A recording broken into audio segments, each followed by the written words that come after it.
Billionaire pretends to sleep to test Black Maid's kid, and freezes seeing what she does. The billionaire sat back in his leather chair, eyes shut, body still, as if he had dozed off after a long day. But he wasn't asleep, not even close. Behind those closed lids, every sense of his was alive, alert, waiting. He was pretending, and he had a reason. Across the study, the heavy steel safe stood wide open. Bundles of cash, diamond cufflinks, gold watches, all deliberately left exposed. It wasn't an accident. It was a trap. The maid's daughter was in the room with him. 14 years old, thin, quiet. Her small hands gripped a dustcloth as she carefully moved across the shelves.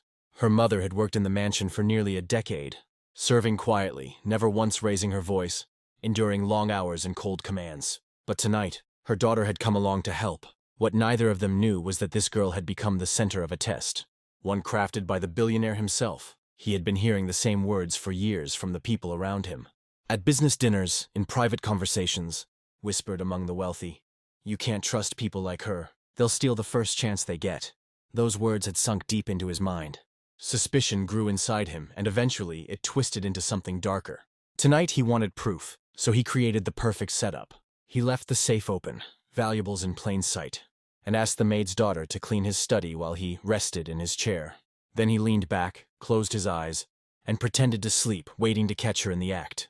The room was quiet, except for the steady ticking of the clock on the wall. He listened carefully, his breathing slow and shallow, his heart picking up speed. Every shuffle of her feet across the rug sounded louder. Every movement of her cloth on the polished wood made his chest tighten. And then it happened. She turned toward the safe. His pulse quickened. This was the moment. He could already imagine her hands reaching in, fingers brushing against the crisp notes or sparkling jewelry. He could already see himself opening his eyes, catching her red-handed, proving that his mistrust had been justified all along. The girl stepped closer. Her eyes lingered on the money. She crouched down, small hands hovering near the open door of the safe. The billionaire's heart thudded hard against his ribs. Yes, he thought, this is it. Show me who you are. But what she did next left him frozen. She didn't take a single bill. She didn't even touch the jewelry. Instead, she began to straighten the scattered papers he had left there. With gentle precision, she stacked them neatly, pressing the edges flat as if they were important. Then she noticed a photo frame lying on its side. She picked it up. It was a photograph of him with his late wife, the woman he had lost years ago. Dust clung to the glass, the silver edges tarnished. The girl wiped it clean with her sleeve, polishing it until the faces inside the frame shone again. For a moment, she simply looked at the picture. Her lips moved, whispering words too soft for him to hear. And then she bowed her head. At first, the billionaire thought she was just tired, but then he heard it. A faint whisper, almost like a prayer. She wasn't praying for herself. She wasn't praying for money or luck. She prayed for her mother's health, for strength to keep working, and, without even knowing he could hear her, she prayed for him too. For him, the billionaire's throat tightened. He had been waiting for greed to expose her, but instead she had revealed something else entirely. Honesty, respect, gratitude, and innocence.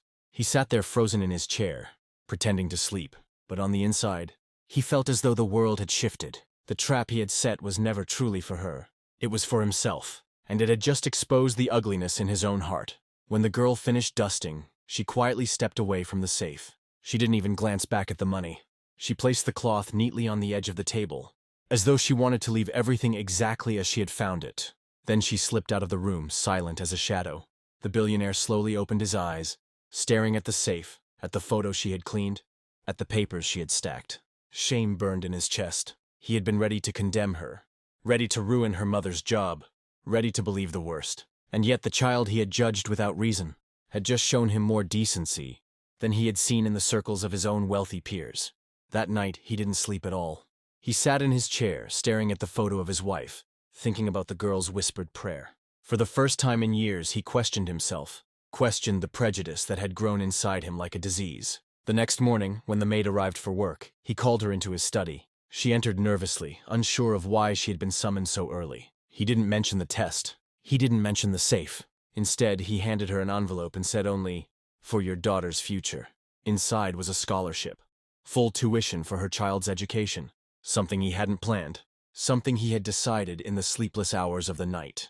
The maid's eyes filled with tears. She didn't know what had happened the night before.